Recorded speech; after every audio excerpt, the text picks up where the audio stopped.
Assalamualaikum warahmatullahi wabarakatuh. Berjumpa lagi bersama pecinta bola sejati. Apa kabar sahabat pecinta bola sejati? Semoga hari ini kita selalu dalam keadaan sehat walafiat. Hari ini saya akan membagikan video pengamat bola Bung Kusnaini menganalisa penampilan Timnas Indonesia U20. Mengikuti informasinya lebih lanjut, mari kita simak videonya bersama-sama. Hasil semalam atau 3-0 kemenangan Iran itu kan sebenarnya tidak membuat kita kaget kan Bung Gus? Gimana?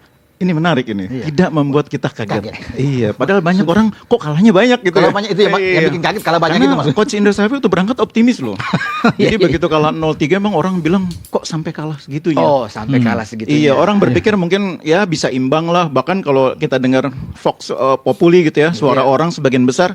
Saya diwawancara Metro TV, di TV lain ya tentunya ya. Sebelum pertandingan itu, hari sebelumnya. Dan saya bilang, ini kalau nahan imbang udah bagus. Udah bagus. Udah bagus. Tapi waktu itu suara masyarakat menang 1-0, menang 2-0, bahkan ada menang bilang 3-0. Wih. Saya bilang sama penyiarnya, kita tidak boleh mengabaikan fakta bahwa lawan kita ini adalah tim yang pernah 4 kali juara. Iya. Meskipun itu tahun 70-an ya. Iya. Kita juara tahun 60-an, Iya. tahun 61 tepatnya. Jadi ini tim yang kuat, jadi jangan remehkan juga. Kalau buat saya, 1 poin di pertandingan pertama udah sangat bagus. Iya. Tapi ternyata kita nggak bisa dapat poin, kalah.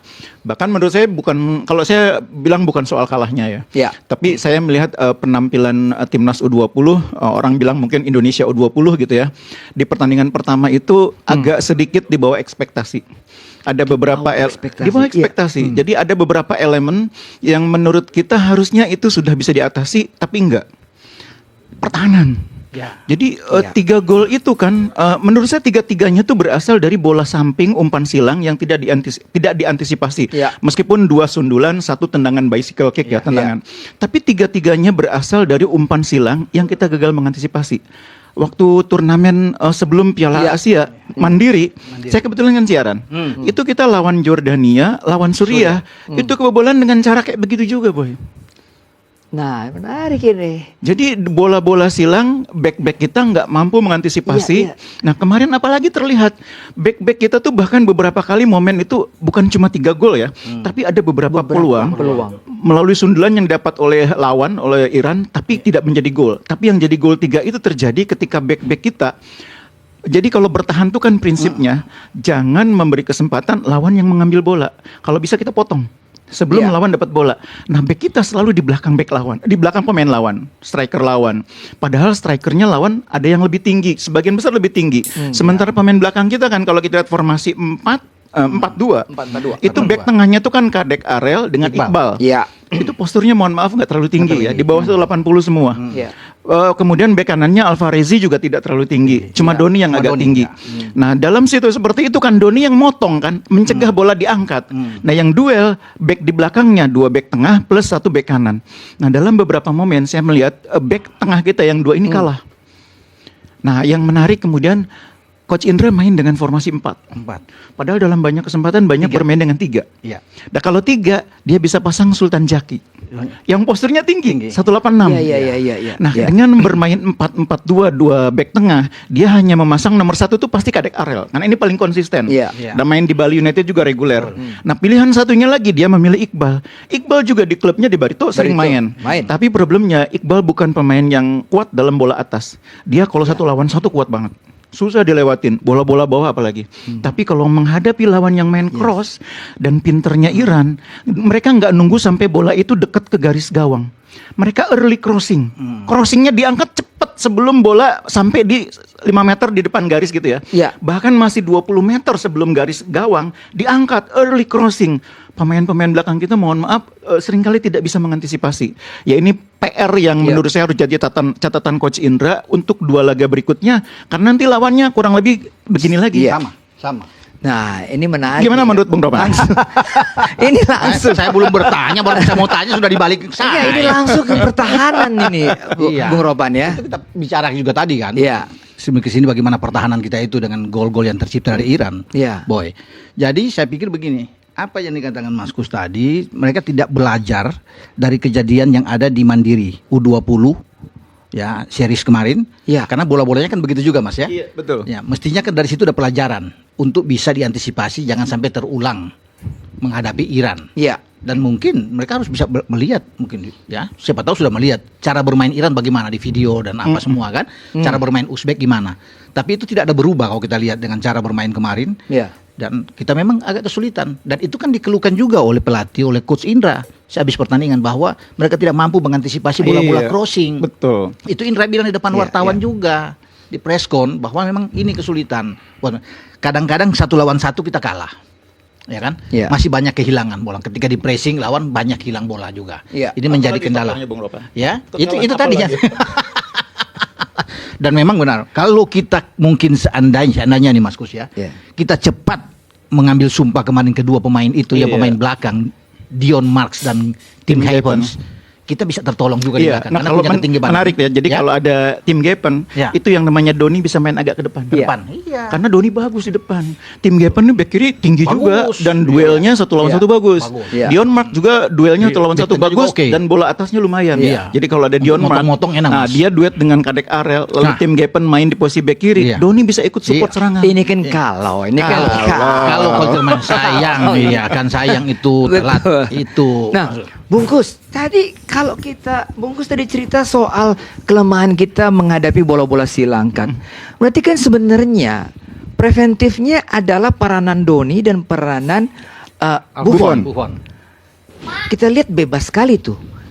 Flanknya Iran melakukan crossing, bahkan yang tadi Anda katakan sebelum ke garis gawang mereka sudah cross. Iya. Gimana tuh? Jadi itu memang tanggung jawab fullback kita ya. Iya. Tapi jangan lupa bahwa Irak itu tidak selalu satu Iran. orang. Iran tidak Iya. selalu satu orang yang masuk. Iya, betul. Seringkali 2 orang.